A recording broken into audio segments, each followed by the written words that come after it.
What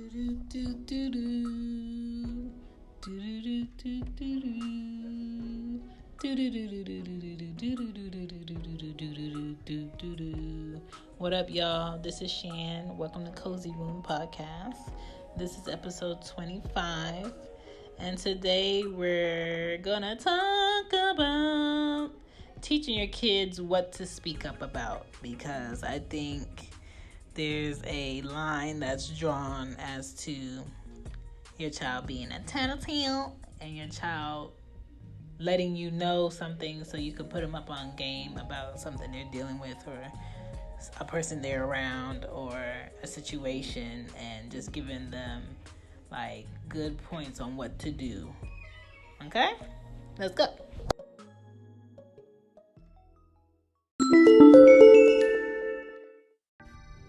Our kids today do not truly play outside like I did growing up, like most of my friends did growing up that are older than me. I'm talking about 80s or earlier, young bucks. But when they did, or when they do go outside with friends, we hung out together. We were at the park. We were like riding bikes, but we were in the neighborhood. You never had to worry about us venturing off or going across the street or going like to the store or driving 2 hours away, or somebody coming up and just scooping us the hell up and you just never seeing us again so often. Or people that are bold enough in the daytime to just walk up to a child and just snatch them up or do something to them. We were never I want to say my mom was worried about that, but it wasn't to the extent of now in 2018. So now, because kids don't really play outside like that, it's another level of worry. Because they may want to go to their friend's house. But what if you don't know that friend, and you don't know that friend's parents, and you don't know who's in that friend's house? How do you teach them what an uncomfortable situation is, and them being able to sense when it's time for them to leave and come home? How do you teach them when to notice certain things that may happen where it might not be a good position or a good place to be at that moment? Those are things that you got to teach your kids now in today's age. We cannot always be there, but we can use apps, in your phone right now, next to your IG, your Facebook, your Snapchat, to locate a lot of creeps that are in people's homes that happen to be their family. You know what I'm saying? That happen to be your neighbor, that happens to be your mailman, or your police officer, or your firefighter, or your teacher, or just people you would never think will ever do anything negative or sexual or just inappropriate to or around your child, and they do it. There's so many apps that you can have as a parent. One of the apps that I have is the Offender Locator.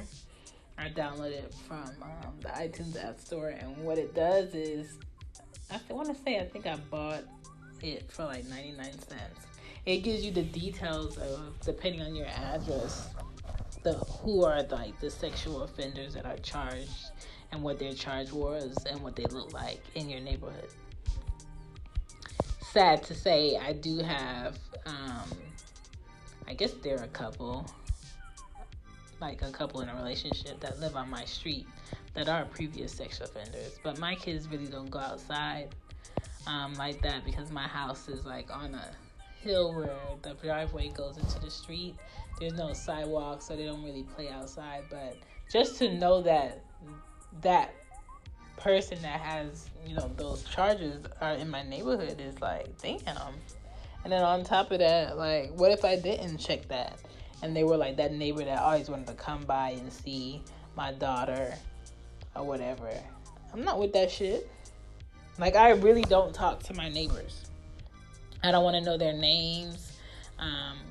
I did introduce myself to my neighbor to my left, because she got like 7 kids.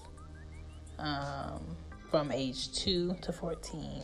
And they just moved in, like, I want to say 3 months ago. So I did introduce myself, but shit, we don't speak on the regular. If I see her outside or some of her family outside, I might give a head nod.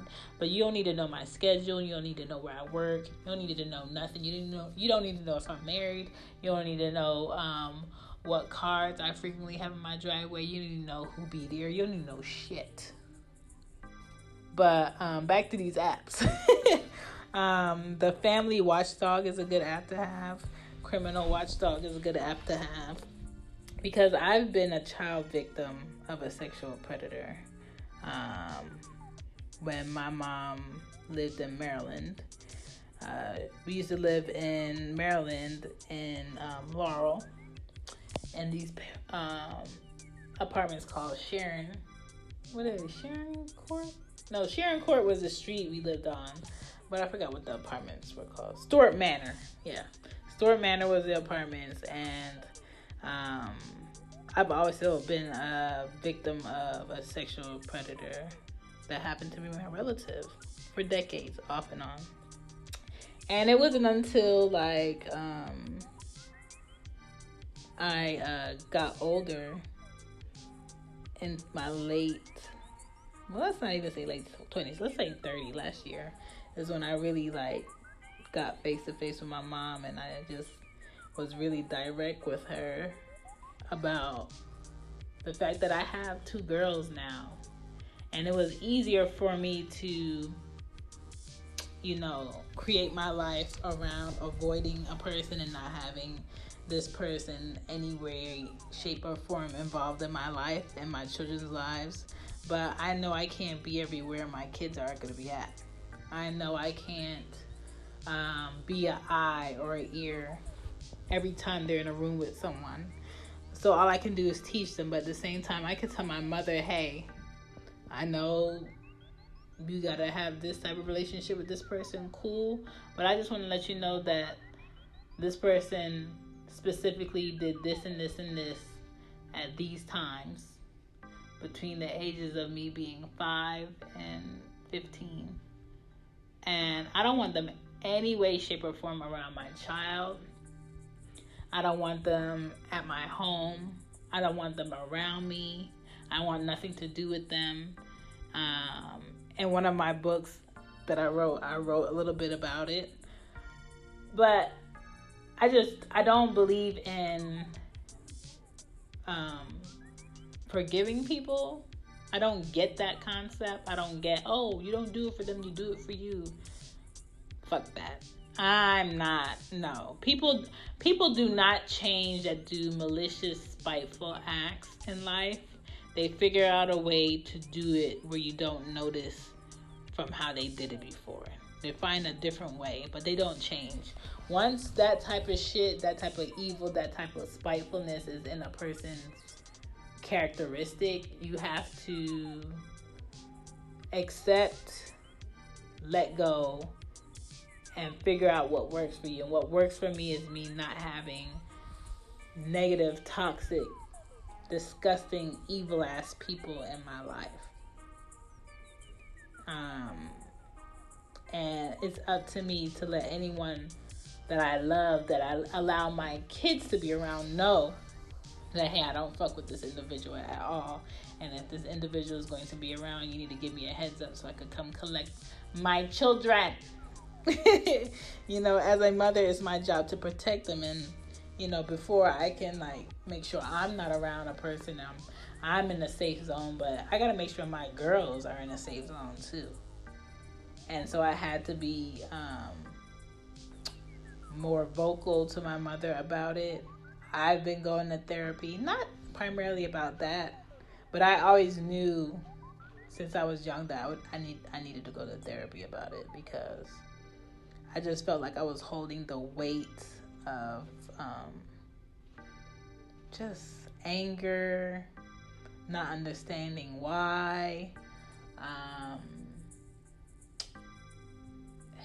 hate, being sad, feeling like someone stole my childhood from me and how I think about men. with that for damn near half my life. And I felt like I was carrying the weight of their wife. I was carrying the weight of their child. I was carrying the weight of my mother's happiness and her being comfortable and being able to have everyone around her and not be an issue. I was tired of carrying that weight, and I said, I'm gonna let go of this shit, because I'm not doing this as a benefit for myself. I'm doing it as a benefit for them at this point, and I don't want to anymore, because if I don't say something and I don't make people aware that, you know, this was a past issue, this is what I dealt with, then that person that, you know, did something to you is never going to address their shit. And when they don't address their shit, we all know what happens. It happens again. It probably won't be to you, it'll probably be to someone else. And then I'll feel like more of a fucking asshole. So yes, I don't play about that shit. But the sexual predator that was at my mom's apartment in Maryland was one of our neighbors across the hall. There was 4 apartments on each floor, and it was one of the neighbors across the hall, and he would basically come out his apartment, sometimes in his robe, sometimes he would stand in the door. I had to pass his apartment to go down the steps and come inside the apartment. And whenever the ice cream truck would come around, he always wants to like offer all the kids money, but primarily he would always give me more money to go to the ice cream truck. I felt uncomfortable taking it from him, but he always made me feel okay to take it. And then like when I'm passing, I would notice like what he would like tug on my pants or my shirt or whatever I'm wearing. I'm just like, yo, like I don't like to this day, I don't like strangers touching me or tugging on me or grabbing me. Like, don't do it. If I don't know you, know. And don't do it to my kids, because I might have to backhand you. But that's what he would do. And I remember my chain had came off of my bike, and he was offering to fix it. And he was like trying to talk to me, and my cousin was visiting one summer, and she had came in at the perfect time, because I feel like he was gonna insinuate the fact that he was helping to fix my bike and put the chain on, that I would have to do something for him. But I always felt uncomfortable, and I knew his approach to me was inappropriate as a child. I just didn't know how to tell him, hey, I don't like when you do that. I know you're not supposed to do that to me. But he never like touched me sexually. It was just inappropriate of how he was touching me as a stranger, as a neighbor, without any consent. And then one day, I think I was outside and he saw me that I was about to come in. The walkway to come in the apartment was really long, so he had time. So I guess he saw me about to come in, and my mom saw that I was about to come in from the window too. So I guess both of them went to the door at the same time. And this man was butt naked from head to toe. I didn't see him. My mom saw him because it's right across the hall. He was butt naked from head to toe. And my mom saw him, and she fucking called the police. And I don't remember in detail what happened when she called the police, but from that day on, he always parked his, he had a long, like, old Cadillac. It was green, like a dirty green. He would always park it behind the apartments, so I never knew when he was going to be home. And he always parked it, like, 2 buildings down from the apartment, never in front of the apartment. I don't know what happened with him being charged for that, but I do know that he lived there with a woman, a girl. I don't know if she was his daughter or what. But I didn't see him after that, but I always saw his car. But you just have to be aware of people that are sick-minded like that. Strangers and people who you know, could be predators to children.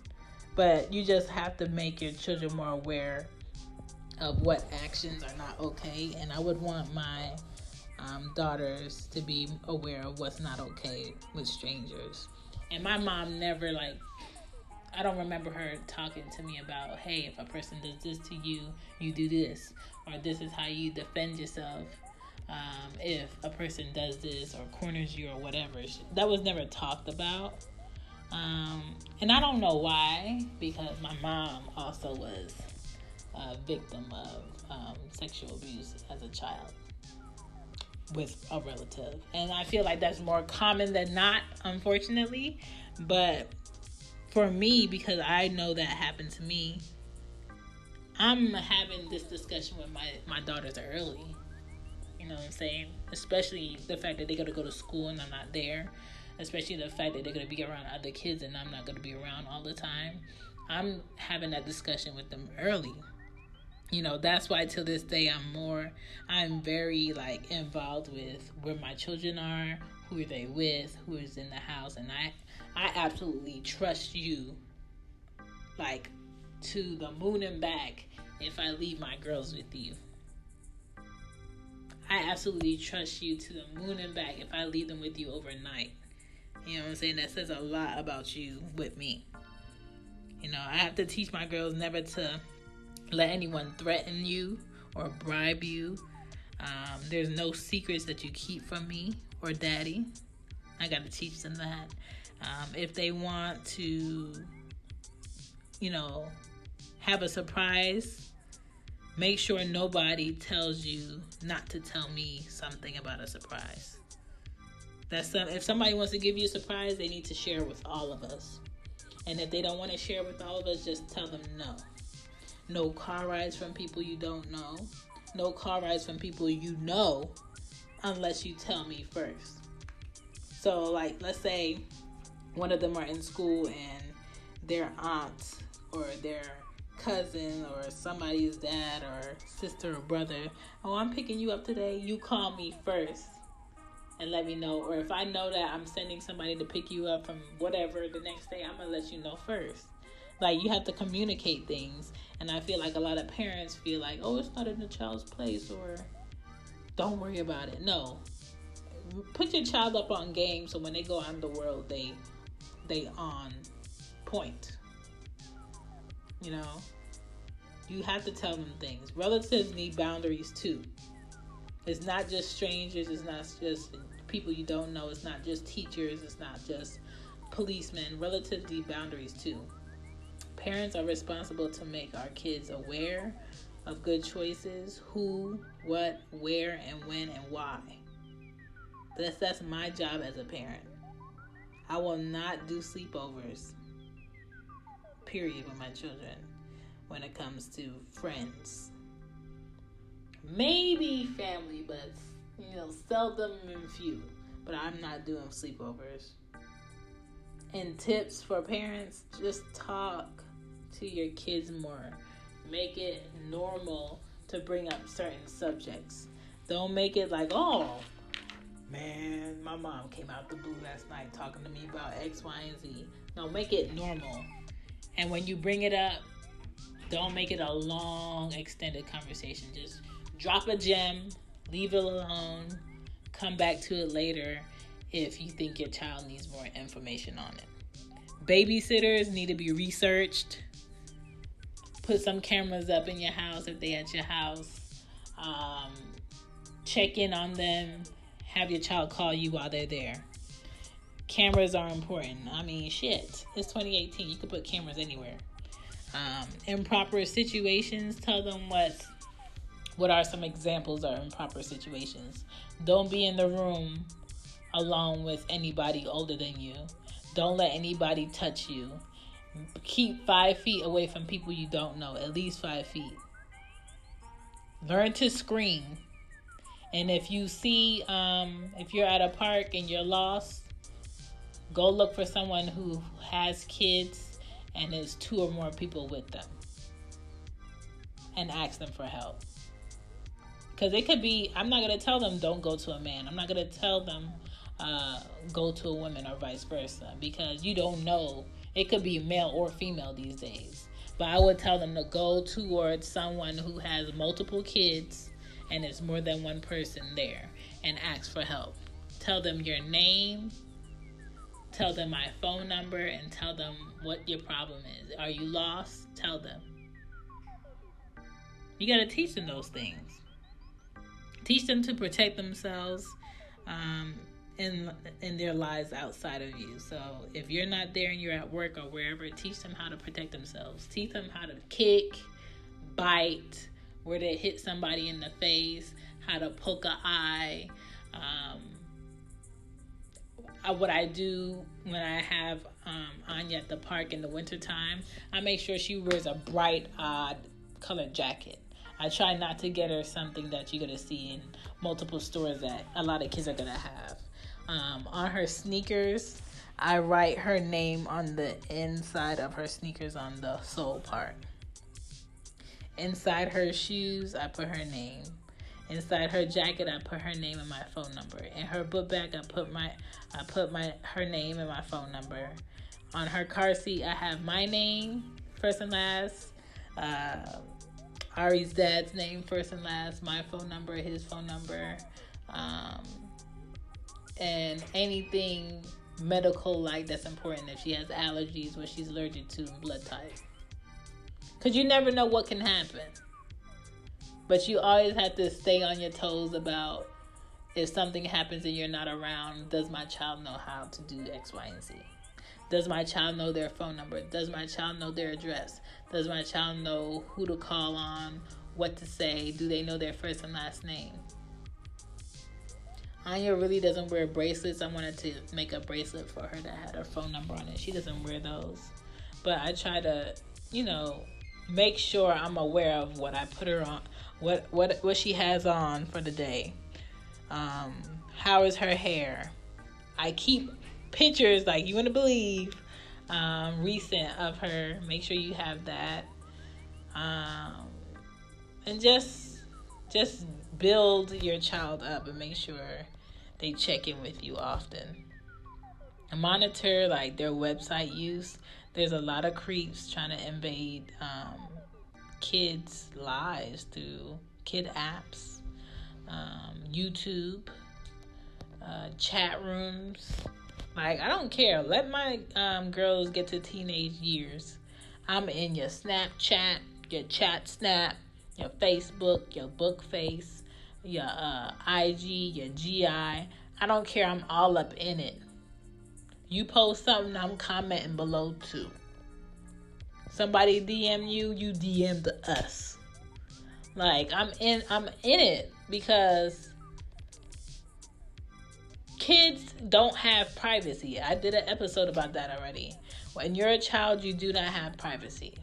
Your privacy begins when you leave my house and you pay your own bills and you are over 22. But from birth to 22, I'm all up in your space.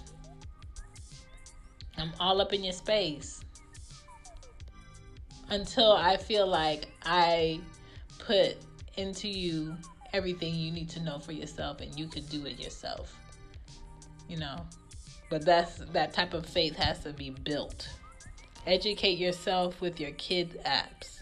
So, again, learn the child lingo, learn what the children are into today, learn what means what in songs that they listen to, and educate yourself with your kid apps. Kid apps being like what apps kids are into right now, what's going on in the app. Can it talk to people all over the world? What are the people saying? Is it appropriate? All of that shit. Like, pay attention to it. But I think this episode I did too much, but I think I gave you some vital tips, some good information, and I just want all these kids out here to really know and understand when it's a good time to speak up, and whenever they feel like something is done inappropriately or something their parents wouldn't approve of that someone did or is doing or they feel like they're trying to do, that's when your child needs to know to speak up. And if your child doesn't know when and in what situations they need to speak up in, then you're slacking, okay? Fix it. This is Shan. This is Cozy Room. Thank you for listening. Deuces.